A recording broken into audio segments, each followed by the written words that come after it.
Hello students. आज हम पढ़ने वाले हैं इंडियन पॉलिटी की जो कैबिनेट कमिटीज़ हैं उसके पीवाईक्यू जो बीपीएससी के लिए और यूपीपीसीएस और आरओ के मोस्ट रिपीटेड क्वेश्चन है उसके बारे में डिस्कस करेंगे और अच्छे से समझेंगे।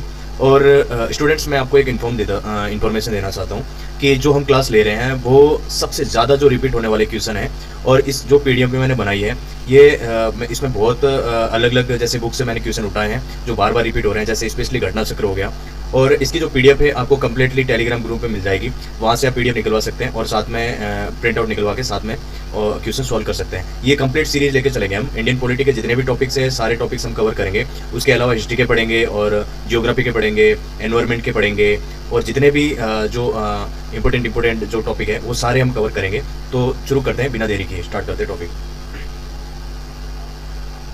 आज का हमारा जो क्वेश्चन है अभी जो 2019 में पूछा गया है यूपीपीसीएस में और बीपीएससी में जो 65 में पूछा गया है।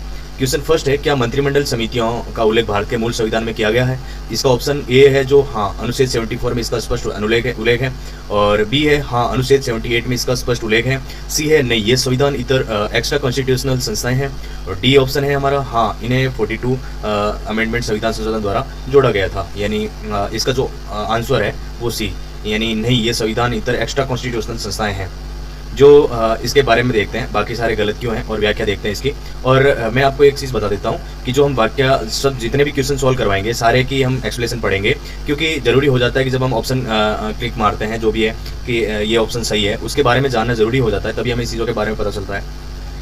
देखते हैं इनका उल्लेख संविधान के मूल रूप से कहीं न कहीं नहीं है और ये कार्यपालिका के नियमों के तहत बनाई जाती है। आर्टिकल 77(3) के तहत राष्ट्रपति को कार्य संचालन के लिए नियम बनाने की शक्ति प्राप्त है, जिसके अंतर्गत ही भारत सरकार जो कार्य संचालन है नियम है 1961 के तहत इनका गठन होता है।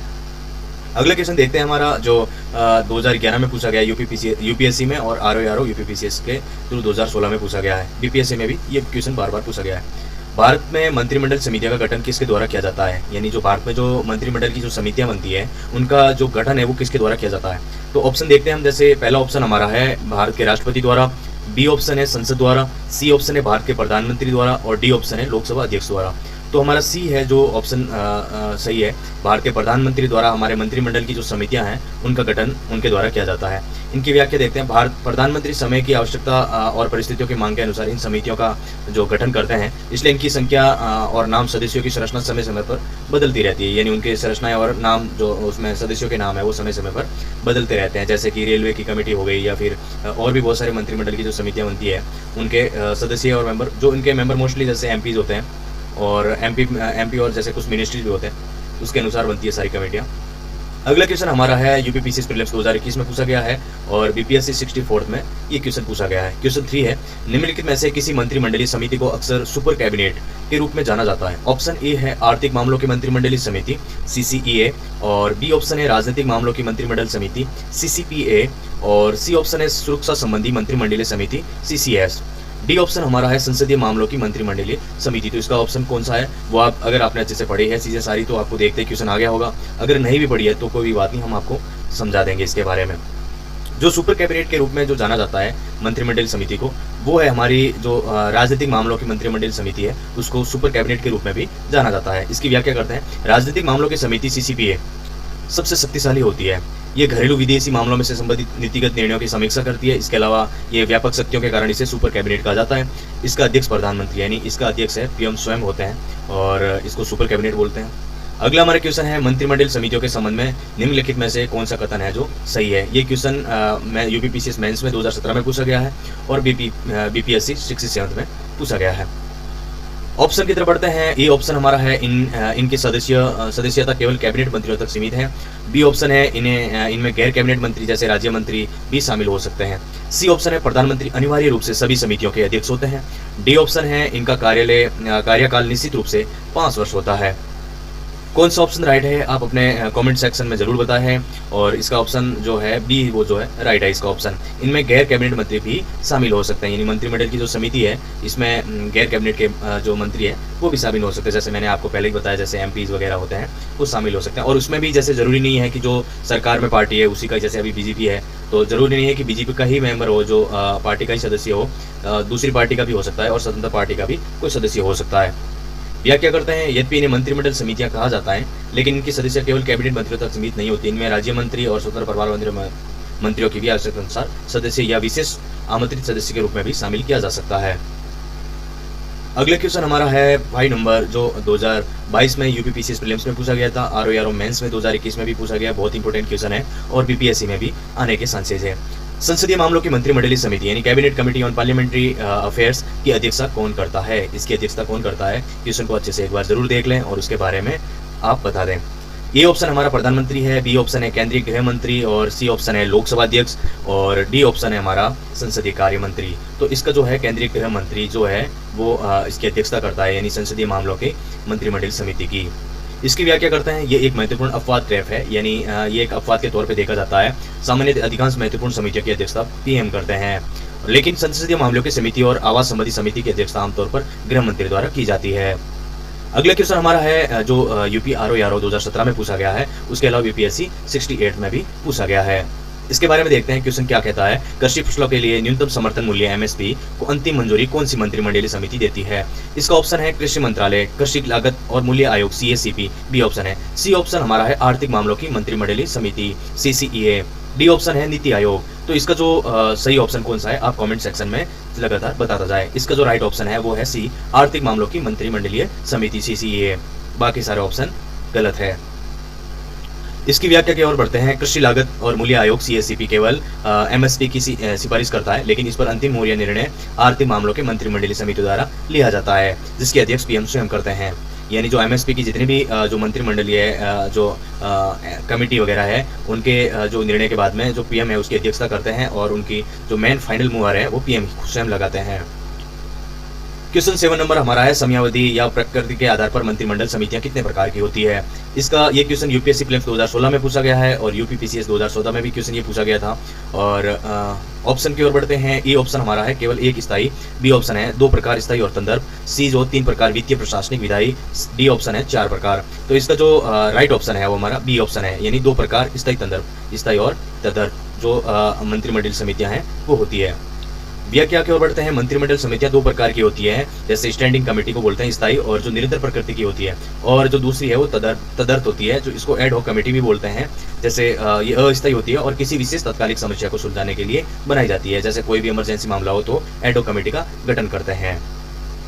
अगला हमारा क्वेश्चन है दोस्तों, मैं आपको एक चीज़ बता देता हूँ कि जो हम पढ़ रहे हैं ये बहुत ज़्यादा इंपॉर्टेंट है और मैं आपको कीमती समय बहुत ज़्यादा नहीं लेना चाहता। एग्जाम के एंडिंग टाइम में हम जब हमारी जो ठीक ठाक प्रिपरेशन हो जाती है, अगर 50% भी हो जाए, 40% भी हो जाए, तो भी हमें पीवाईक्यू देखने जरूरी होते हैं, और स्पेशली वो पीवाईक्यू जो मोस्ट जो रिपीटेड क्वेश्चन होते हैं, जैसे मल्टीपल पीसीएस एग्जाम में बार बार पूछे जाते हैं उन्हीं टॉपिक से, जैसे घटना चक्र से कुछ क्वेश्चन हो गए, कुछ अलग अलग जो बुक्स है उनमें से क्वेश्चन है जैसे, तो वहाँ से मैंने ये क्वेश्चन सारे उठाए हैं। ये बहुत ज़्यादा इंपॉर्टेंट है, इससे आपका एक टॉपिक सब्जेक्ट सारी चीज़ें साथ में कवर हो जाएगी और आपको ज़्यादा मेहनत नहीं करनी पड़ेगी। अगर यही टॉपिक अगर आपको कहीं दूसरे चैनल या किसी कोचिंग जो इंस्टीट्यूट में अगर आपको देखने को मिलेगा, तो ये जो टॉपिक है जो कैबिनेट कमेटी का, ये आपको 3 घंटे तक में कवर करवाया जाता है और मैं मुश्किल से इसको 15-20 मिनट में आपको सारी क्लास है जो कंप्लीट कवर करवा दूंगा जो भी है इसमें।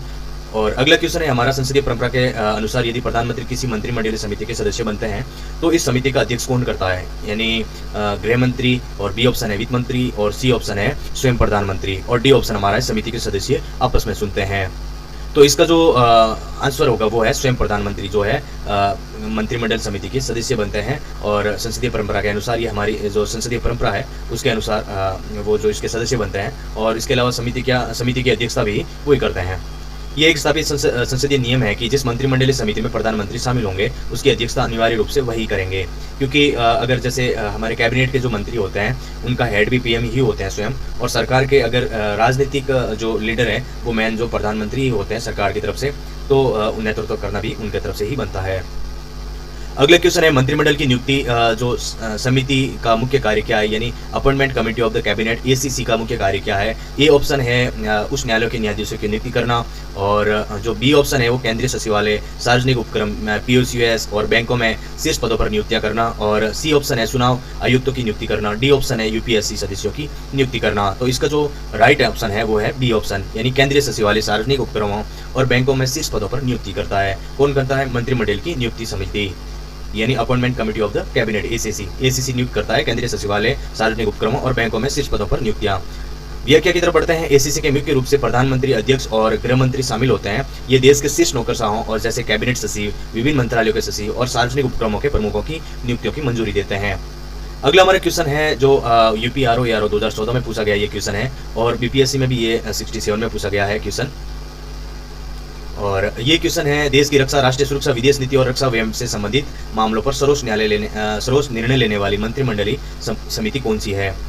तो इसमें ऑप्शन दे रखा है। ए ऑप्शन जो है राजनीतिक मामलों की समिति, बी है रक्षा मंत्रालय की समिति, सी ऑप्शन है सुरक्षा संबंधी मंत्रिमंडलीय समिति, और डी ऑप्शन हमारा है राष्ट्रीय सुरक्षा परिषद। तो इसका जो राइट ऑप्शन है वो है सी, सुरक्षा संबंधी मंत्रिमंडल समिति, CCS। व्याख्या की तरफ बढ़ते हैं। CCS की अध्यक्षता प्रधानमंत्री करते हैं, और इसमें जो 4 अन्य महत्वपूर्ण कैबिनेट मंत्री शामिल होता है इसमें, जैसे डिफेंस मिनिस्टर हो गया, हमारे होम मिनिस्टर हो गए, और फॉरेन मिनिस्टर हो गए जैसे, और वित्त मंत्री भी इसमें शामिल होते हैं। अगला हमारा क्वेश्चन है 11th नंबर जो यूपीपीसीएस प्रीलिम्स 2020 में पूछा गया है, और क्वेश्चन है वर्ष 2019 में केंद्र सरकार द्वारा किन 2 नई मंत्रिमंडल समितियों का गठन किया गया है। जिसमें ए ऑप्शन है केंद्रीय विकास समिति और महिला सशक्तिकरण समिति, बी ऑप्शन है निवेश विकास समिति CCIG और रोजगार और कौशल विकास समिति, सी ऑप्शन है विदेश मामलों की समिति और रक्षा खरीद समिति, डी ऑप्शन है अंतरिक्ष अनुसंधान समिति और साइबर सुरक्षा समिति। तो इसका जो राइट ऑप्शन कौन सा है वो आप हमें कमेंट सेक्शन में जरूर बताएं क्लास के, ताकि आपकी प्रिपरेशन भी ओके चलती रहे। यानी इसका जो राइट ऑप्शन है वो है बी है, यानी बाकी 4 ऑप्शन गलत है। देखते हैं क्या ऑप्शन है। निवेश है विकास समिति CCIG है, और रोजगार है कौशल विकास समिति जो है ये केंद्र सरकार द्वारा नई मंत्रिमंडल समितियों का गठन किया गया था। जो 2 नई मंत्रिमंडल समितियां ये है, एक तो निवेश और विकास समिति है, और दूसरी है रोजगार है कौशल विकास समिति। 2019 में आर्थिक विकास को गति देने और रोजगार सृजन पर ध्यान केंद्रित करने के लिए PM द्वारा निवेश और विकास समिति CCIG द्वारा तथा और रोजगार और कौशल विकास समिति नामक 2 समितियों का गठन किया गया था। ये बहुत इंपॉर्टेंट क्वेश्चन है, इस बार आने के इसके चांसेस हैं, जरूर ध्यान दे देना एक बार। अगला हमारा क्वेश्चन है 12 नंबर जो BPSC 63rd में पूछा गया था। क्वेश्चन नंबर 12 है मंत्रिमंडलीय समितियों द्वारा लिए गए निर्णयों के संदर्भ में कौन सा कथन है जो सत्य है। यानी ए ऑप्शन है इनके निर्णय अंतिम होते हैं और इन्हें बदला नहीं जा सकता, और बी ऑप्शन है इनके निर्णय को सर्वोच्च न्यायालय में चुनौती नहीं दी जा सकती, और सी ऑप्शन है पूर्ण कैबिनेट फुल कैबिनेट इनके द्वारा लिए गए निर्णयों की समीक्षा रिव्यू कर सकती है। डी ऑप्शन ये समितियां केवल सलाहकारी होती है, निर्णय नहीं ले सकती। यानी मंत्रिमंडल समितियों द्वारा लिए गए निर्णयों के संदर्भ में कौन सा कथन सत्य है, जो ऑप्शन मैंने आपको बताया इसमें से कौन सा ऑप्शन सही है। तो इसका जो राइट ऑप्शन है वो है सी ऑप्शन, यानी पूर्ण कैबिनेट इनके द्वारा लिए गए निर्णयों की समीक्षा कर सकती है। इसकी जो व्याख्या इस प्रकार है, यद्यपि ये समितियां स्वायत्त रूप से निर्णय ले सकती है, लेकिन कैबिनेट की सहायक संस्थाएं हैं जो इनके द्वारा लिए गए किसी भी निर्णय की समीक्षा पूर्ण कैबिनेट द्वारा की जा सकती है। अंतिम शक्ति कैबिनेट के पास ही होती है, यानी जो इस फैसले लेने की जो अंतिम शक्ति है, अंतिम पावर है, वो जो है कैबिनेट के पास ही होती है। अगला हमारा क्वेश्चन है वो 30 नंबर है, किशन कैबिनेट या इनर कैबिनेट से क्या तात्पर्य है। ये क्वेश्चन बहुत ज्यादा इंपॉर्टेंट क्वेश्चन है, इस क्वेश्चन को जरूर आप नोट कर लेना एक बार। ये यूपीपीसीएस मेंस 2015 में पूछा गया है, और लेकिन इस बार क्वेश्चन आने के बहुत ज़्यादा चांसेस है, क्योंकि ये कुछ टाइम से न्यूज़ में भी था कि क्वेश्चन कैबिनेट जो एक विवादित कैबिनेट होती है जिसको बोलते हैं, जो PM के लिए स्पेशली बनाई जाती है, वो उसके बारे में देखते हैं। ये संवैधानिक तौर पे मान्यता नहीं है इसको, ये संविधान में वर्णित एक विशेष संस्था है। इसके ऑप्शन देखते हैं कौन सा राइट है। प्रधानमंत्री और उनके 2 अत्यंत विश्वसनीय सहयोगी मंत्रियों बाहरी मित्रों का एक अनौपचारिक समूह होता है। सी ऑप्शन विपक्ष दल द्वारा बनाई गई छाया कैबिनेट, डी ऑप्शन खाद्य और नागरिक आपूर्ति मंत्रालय की एक समिति। इसमें ऑप्शन बी है जो राइट है। मैंने बताया PM की जो 2 अत्यंत विश्वसनीय सहयोगी, ये बहुत ज्यादा विवादित रहती है कमेटी, और इसकी जो व्याख्या इस प्रकार है, ये एक अनौपचारिक और यानी इनफॉर्मल और अतिरिक्त संवैधानिक निकाय है, अतिरिक्त संवैधानिक निकाय।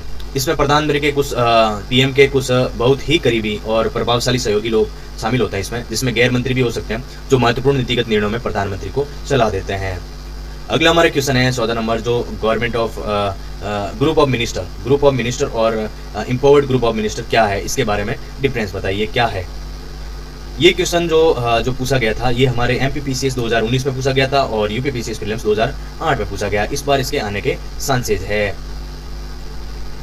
ऑप्शन की ओर बढ़ते हैं। ए ऑप्शन हमारा है ये स्थायी संसदीय समितियां हैं, और बी ऑप्शन हमारा ये विशिष्ट और जटिल मुद्दों को सुलझाने के लिए बनाए गए तदर्थ यानी एड हॉक तंत्र हैं, और सी ऑप्शन है ये नीति आयोग के विभाग हैं, डी ऑप्शन है ये राज्य सरकार के समूह हैं। तो इसका जो राइट ऑप्शन वो है बी है, जो ये विशिष्ट और जटिल मुद्दों को सुलझाने के लिए बनाए गए तदर्थ यानी एड हॉक तंत्र है। इसकी व्याख्या है जो GOM और EGOM का गठन प्रधानमंत्री द्वारा किसी विशेष या विवादास्पद मुद्दे को सुलझाने के लिए किया जाता है।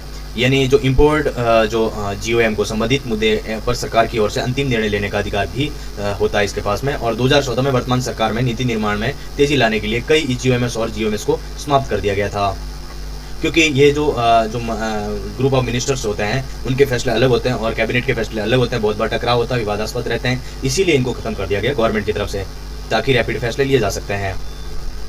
RORO में 2021 में क्वेश्चन पूछा गया है जो विनिवेश के बारे में, जो क्वेश्चन इस प्रकार है, विनिवेश से जुड़े मामलों और सार्वजनिक क्षेत्रों के उपक्रमों यानी PSUs में सरकारी हिस्सेदारी बेचने के प्रस्तावों को अंतिम मंजूरी कौन देता है? तो ए ऑप्शन है वित्त मंत्री देता है, बी ऑप्शन है नीति आयोग देता है, सी ऑप्शन है आर्थिक मामलों की मंत्रिमंडलीय समिति CCEA देता है, डी ऑप्शन है सार्वजनिक उपक्रम समिति COPU देता है। तो इसका जो राइट ऑप्शन कौन सा है आप हमें जरूर बताएं। इसका राइट ऑप्शन है सी, जो आर्थिक मामलों की मंत्रिमंडलीय समितियां CCEA, जो इसका राइट ऑप्शन है। व्याख्या करता है विनिवेश और बड़े प्रत्येक विदेशी निवेश जो FDI प्रस्तावों से संबंधित आर्थिक नीतियां और अंतिम मंजूरी प्रधानमंत्री की अध्यक्षता वाली आर्थिक मामलों की मंत्रिमंडलीय समिति द्वारा ही दी जाती है। यानी प्रधानमंत्री की जो आर्थिक नीतियां वाली जो मिनिस्ट्री होती है, मंत्रालय होते हैं, मंत्रिमंडल समिति होती है, उनके द्वारा ही जो ये फैसला लिया जाता है। अगला हमारा क्वेश्चन है 2016 में UPPCS प्रीलिम्स में पूछा गया था और इस क्वेश्चन के बारे में जानते हैं। क्वेश्चन क्या है? वर्तमान हालिया पुनर्गठन के अनुसार वर्तमान में कुल कितनी स्थायी मंत्रिमंडल समितियां यानी स्टैंडिंग कैबिनेट कमिटीज कार्यरत है? तो ऑप्शन ए है 4, बी है 6 और सी है 8 और डी है हमारे 10 ऑप्शन। तो इसमें जो राइट ऑप्शन है वो है 8, यानी वर्तमान में हमारे 8 स्टैंडिंग कमेटी है जो कार्यरत है। वर्ष 2019 के पुनर्गठन के बाद वर्तमान में कुल 8 स्थायी मंत्रिमंडल समितियां कार्यरत हैं, जिसमें है CCPA, CCEA, CCS और ACS, संसदीय मामले, आवास, निवेश, निवेश या विकास और रोजगार और कौशल विकास, ये सारी जो हमारी कमेटीज है ये जो अभी भी कार्यरत है। अगला क्वेश्चन है जो BPSC 65 में पूछा गया था और UKPCS में 2016 में पूछा गया था। ये क्वेश्चन क्या है? निम्नलिखित में से कौन सी समिति मंत्रिमंडल समिति कैबिनेट कमेटी का हिस्सा नहीं है? यानी इसका ए ऑप्शन ये है सुरक्षा संबंधी समिति CCS, बी ऑप्शन है प्राक्कलन समिति एस्टिमेट्स कमेटी, सी ऑप्शन है नियुक्ति समिति ACC, डी ऑप्शन है आवास संबंधी समिति। तो इसका जो आंसर क्या है वो आप हमें कॉमेंट सेक्शन में जरूर बताएं। तो इसका ऑप्शन जो है वो बी है, जो राइट है, प्राक्कलन समिति है, जो मंत्रिमंडल समिति का हिस्सा नहीं है, क्योंकि ये प्राक्कलन समिति एक संसदीय समिति है जो संसद के सदस्यों यानी लोकसभा से मिलकर बनती है, जबकि अन्य 3 मंत्रिमंडल समितियों यानी कैबिनेट कमिटीज हैं जिनके गठन प्रधानमंत्री द्वारा कैबिनेट मंत्रियों से किया जाता है। अगला हमारा क्वेश्चन है जो 2013 में पूछा गया था UPPCS मेंस में। क्वेश्चन है इस प्रकार, मंत्रिमंडल समितियों का गठन मुख्य उद्देश्य क्या है? तो इसका ए ऑप्शन है राष्ट्रपति की शक्तियों को सीमित करना, बी ऑप्शन है विपक्ष को सरकार में शामिल करना, सी ऑप्शन श्रम विभाजन द्वारा कैबिनेट के अत्यधिक कार्यभार को कम करना, डी ऑप्शन है राज्य के मामलों में हस्तक्षेप करना। तो इसमें जो सी ऑप्शन हमारा है श्रम विभाजन द्वारा कैबिनेट के अत्यधिक कार्यभार को कम करना। व्याख्या की तरफ बढ़ते हैं। कैबिनेट के पास बहुत अधिक कार्यभार होता है, इसलिए मंत्रिमंडल समितियां श्रम विभाजन यानी डिवीजन ऑफ लेबर और प्रभावी प्रतिनिधिमंडल इफेक्टिव डेलीगेशन के सिद्धांत पर काम करती हैं। ये मामलों की गहन जांच करती हैं और कैबिनेट के लिए निर्णय लेना आसान बनाती है। अगला हमारा क्वेश्चन है जो 19 नंबर क्वेश्चन है आवास संबंधी, जो UPRO में पूछा गया क्वेश्चन है। 2014 में पूछा गया था ये क्वेश्चन। इस बार इसके क्वेश्चन आने के चांसेस है, जैसे कि BPSC में और UPPCS जो 2026 वाला है उसके लिए भी इम्पोर्टेंट है। ये आवास संबंधी मंत्रिमंडल समिति का मुख्य कार्य क्या है? ये ऑप्शन हमारा है जो है देश में गरीब के लिए आवास योजनाएं बनाना, और बी ऑप्शन है सरकारी कर्मचारियों और मंत्रियों को सरकारी आवास का आवंटन करना, सी ऑप्शन है संसद भवन का रखरखाव करना, डी ऑप्शन है स्मार्ट सिटी प्रोजेक्ट की निगरानी करना। तो इसका जो राइट ऑप्शन है वो है बी ऑप्शन, यानी सरकारी कर्मचारियों और मंत्रियों को सरकारी आवास का आवंटन करना। इसकी व्याख्या इस प्रकार है, इस समिति जिसकी अध्यक्षता आमतौर पर गृह मंत्री करते हैं का मुख्य कार्य मंत्रियों, सांसदों और शीर्ष नौकरशाहों के दिल्ली में सरकारी आवासों का आवंटन करना है, उनके जुड़े नियमों का भी निर्धारण करना है। अगला हमारा जो क्वेश्चन है वो 20 नंबर है और ये UPPCS प्रीलिम्स 2010 में पूछा गया था, BPSC यानी 60 में भी पूछा गया था और 62 में भी पूछा गया था। 2 बार ही पूछ चुके हैं, इस बार क्वेश्चन आने के इसके चांसेस है, तो इसको अलग से नोट कर लेना। क्वेश्चन है नियुक्ति समिति यानी ACC में आमतौर पर केवल कौन से 2 मंत्री शामिल होते हैं? यानी इसमें केवल 2 मंत्री जो शामिल होते हैं वो कौन से होते हैं? ऑप्शन ए है प्रधानमंत्री और वित्त मंत्री, प्रधानमंत्री और रक्षा मंत्री, प्रधानमंत्री और गृह मंत्री, प्रधानमंत्री और विदेश मंत्री, यानी PM तो इसे हर हाल में इसमें शामिल होना ही है। तो ऑप्शन हमारा जो है कौन सा राइट है वो आप जरूर बताएं हमें। जो इसका राइट ऑप्शन वो है सी ऑप्शन है, जो इसका राइट ऑप्शन है, यानी प्रधानमंत्री और हमारे जो गृह मंत्री है वो इस समिति के 2 मंत्री होते हैं जो शामिल होते हैं। व्याख्या इसकी इस प्रकार है, मंत्रिमंडल की नियुक्ति समिति जो है ईसीसी आकार में सबसे छोटी है लेकिन बहुत शक्तिशाली समिति है। इसमें आमतौर पर केवल दो ही सदस्य होते हैं, जिसमें भारत के प्रधानमंत्री, अध्यक्ष और केंद्रीय गृह मंत्री इसमें होते हैं। ये जो कमेटी है वो स्पेशली जैसे इमरजेंसी के टाइम में ये काम करती है कमेटी, और या फिर जैसे फॉरेन अफेयर्स यानी जैसे इंटरनेशनल अफेयर्स में कुछ ऐसे घटनाएं हो जाए या फिर इमरजेंसी के टाइम ही इन कमेटी का जो मीटिंग होती है उसके बारे में जो जैसे मान के चलो कि इस पर फैसले लिए जाते हैं। क्विक रिवीजन के लिए मैंने कुछ आपका इंडेक्स बनाया है जो बहुत ज़्यादा इंपॉर्टेंट है, इसको आपको नोट करना है। और मैं हर टॉपिक में एंडिंग में आपको कुछ जो क्विक रिवीजन के लिए कुछ ट्रिक देता हूँ जो बहुत ज़्यादा फैक्ट है और इम्पोर्टेंट है, आपके लिए एग्जाम में आने के चांसेस ज़्यादा है। तो सीसीपीए के बारे में है, जो राजनीतिक मामलों की जो समिति है सीसीपीए, ये बहुत ज़्यादा इंपॉर्टेंट है। इसका जो अध्यक्ष होता है पीएम होता है, और जो मुख्य कार्य और फोकस होता है इनका यानी प्राइमरी जो फंक्शन होता है इसका वो है सभी नीतिगत मामलों की समीक्षा करना, और सुपर कैबिनेट के नाम से भी इसको जाना जाता है। सेकंड हमारी है आर्थिक मामलों की समिति यानी सीसीईए। ये इसका भी जो अध्यक्ष होता है वो पीएम स्वयं होते हैं। इसका जो फोकस और प्राइमरी जो फंक्शन होता है वो है एमएसपी को मंजूरी देना, विनिवेश और एफडीआई और आर्थिक प्रवृत्तियों को बढ़ावा देना। अगली है हमारी सुरक्षा संबंधी समिति सीसीसीएस, जो पीएम स्वयं इसके अध्यक्ष होते हैं, और इसका जो प्राइमरी फंक्शन होते हैं यानी रक्षा, सुरक्षा और विदेश नीति और रक्षा की खरीद के बारे में। अगली जो हमारी जो समिति है नियुक्ति समिति यानी एसीसी, यानी जो इसका अध्यक्षता भी पीएम स्वयं करते हैं, और इसका जो प्राइमरी फंक्शन है, इसके जो कार्य है वो शीर्ष प्रशासनिक पदों, सचिवालयों, पीएसयूएस पर नियुक्तियां देना। अगली हमारी जो कमेटी है वो है संसदीय मामलों की समिति। इसका जो अध्यक्ष होते हैं वो गृह मंत्री होते हैं, होम मिनिस्टर होते हैं, और इसका जो फोकस है प्राइमरी फोकस है, इसका जो फंक्शन है वो है संसदीय सत्रों की तिथियां तय करना और कामकाज देखना। अगली जो हमारी समिति है आवास संबंधी समिति, यानी इसका जो अध्यक्ष होते हैं वो गृह मंत्री स्वयं होते हैं, और इसका जो कार्य होता है सरकारी आवासों का आवंटन करना यानी बंगलोज का आवंटन करता, स्पेशली जिसमें जैसे सांसद वगैरह या फिर जैसे सेक्रेटरी लेवल के ब्यूरोक्रेट। अगला हमारा जो है समिति है निवेश और विकास समिति, जिसका अध्यक्ष होते हैं पीएम होते हैं, और इसका जो कार्य और प्राइमरी जो फोकस होता है इसका बुनियादी ढांचा परियोजनाओं में निवेश को बढ़ावा देना, जो 2019 में बनी गई थी ये कमेटी। अगली है रोजगार और कौशल विकास, ये भी 2019 में बनी थी। इसका भी जो है अध्यक्षता पीएम स्वयं करते हैं, और इसका जो प्राइमरी जो कार्य है वो है रोजगार सृजन करना, उसके अलावा कौशल विकास को भी बढ़ावा देना। ये 2019 में बनी गई थी। ये दो कमेटियां हैं जो 2019 में बनी है। अगर क्वेश्चन आ जाए कि वो दो कौन सी समितियां हैं जो 2019 में बनी गई है, तो आप इन दो ऑप्शन को जरूर पढ़ें। अगला हमारा है, यहीं से कंप्लीट होता है हमारा आज का टॉपिक कैबिनेट कमेटी, जो ये आने वाले एग्जाम के लिए बहुत ज़्यादा महत्वपूर्ण इंपॉर्टेंट है। और हमारी कोशिश ये रहेगी कि ज़्यादा से ज़्यादा वो क्वेश्चन आपको सॉल्व करवाएं, वो क्वेश्चन की प्रैक्टिस करवाएं जो एग्जाम में आने के चांसेस ज़्यादा है। इसी साथ में आपके टॉपिक भी साथ में कवर होते जाएंगे, और जुड़े रहिए आप हमारे चैनल से। मैं आपको प्रॉमिस करता हूँ कि मैं एग्जाम तक सारे सब्जेक्ट के जितने भी इंपॉर्टेंट टॉपिक है उन सबकी 1 डे 1 टॉपिक सीरीज से सारे कवर करवा देंगे हम। 20, 25, 30, 50 जितने भी एक टॉपिक है जो PYQ बनता है सारे हम कवर करवाएंगे। इसीलिए आप जुड़े रहिए हमारे से।